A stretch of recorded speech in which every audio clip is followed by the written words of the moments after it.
This is the BioCentury Show. The current circulating tumor marker tests are all detecting later stage cancer early. In other words, it hasn't been diagnosed and you're doing a population screen and you're saying you have stage 3, stage 4 cancer. But what you really like to do is to find stage 1 cancer. And this biological marker set, we believe, does that. Now, why does this relate to our discussion? We're taking another step and saying, could we find stage 0 cancer?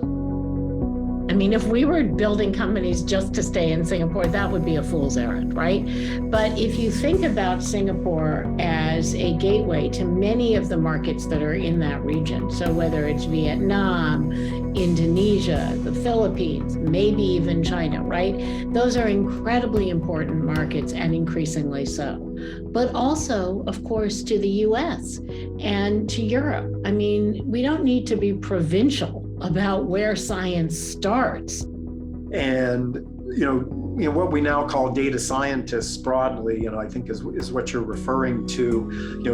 They are going to be an even more important integral part of the drug discovery and development teams going forward. In fact, the mathematician in some cases may be the most important person on the team. And the mathematician who has some biologic insight will be worth his or her weight in gold. We're talking about gene therapy. I hope on the gene therapy end, we're able to accelerate the pace in which we get these very rare disease gene therapies, what I would consider the no-brainers, the ones for which there is only one gene therapy in development for a small number of people with a life-limiting disease, that we can start getting those over the finish line, and that we start to see moms and dads of children with these rare diseases feeling like their needs are being addressed, because we really are making a difference in the clinical outcomes.